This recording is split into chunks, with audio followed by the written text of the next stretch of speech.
The first time the Ring doorbell flickered to life at 3:07 a.m., I thought it was nothing. A trick of poor wiring, a passing car, a moth pressed too close to the lens. But then it happened again, and again. Same time, same static. White noise bleeding across the screen like a face trying to press through, but never quite making it. I sat alone in the living room, staring at the feed. My wife slept upstairs. Or at least I thought she did. I sent the clip to tech support, a pointless act of procedure, an attempt to prove to myself that the world still ran on logic. When the phone rang back, the man's voice broke that illusion. "Sir," he whispered. His breathing was uneven. "Take your family and leave. I'm dispatching emergency services to your location now." The line went dead. And suddenly, silence wasn't silence anymore. It was a weight pressing into the walls of my house. At first, I thought it was about the doorbell. Ghost stories for rational men. Static in wires, nothing more. But his words burrowed into me. "Take your family and leave."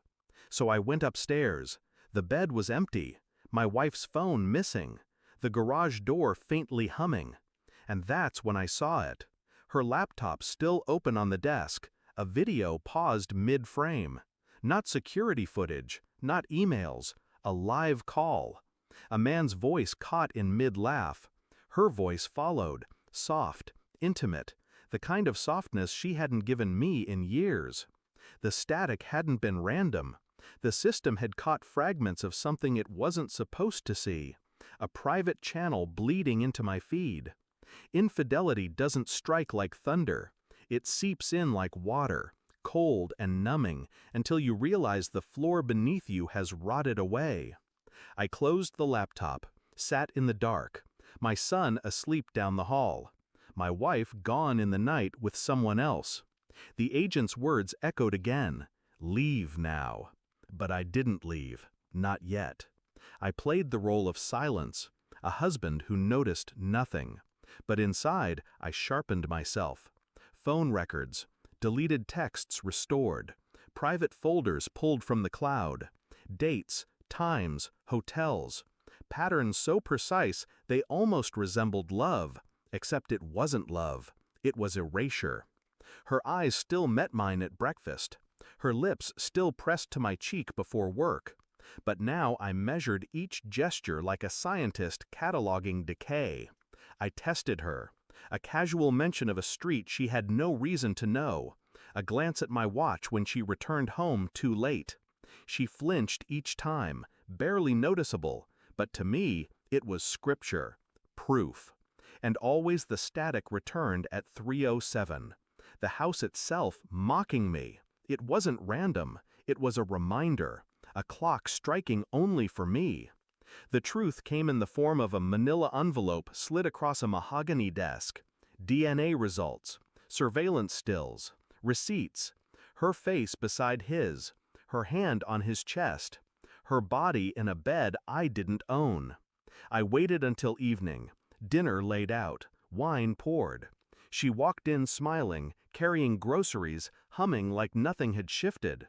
I placed the envelope on the table, said nothing. She froze, fingers tightening on the bag handles until plastic tore. Her face crumbled, shock, fear, the desperate scramble of a liar exposed. "Please, it's not what you think," she whispered, but it was exactly what I thought, and worse. I sipped the wine, my heartbeat steady, my silence louder than any accusation.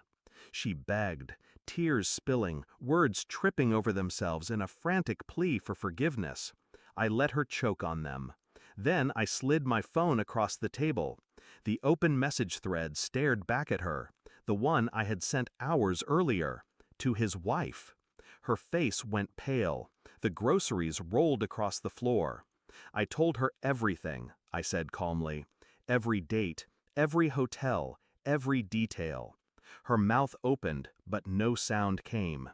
"That static you thought was hidden?" I leaned back. It wasn't hidden from me.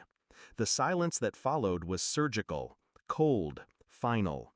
She wasn't crying for me anymore. She was crying for herself.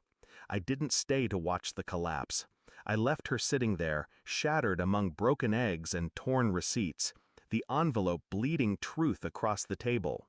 I checked on my son, sleeping peacefully, unaware, innocent. The static didn't return that night, or the next, because I had learned what it meant. It wasn't a glitch, it was a warning.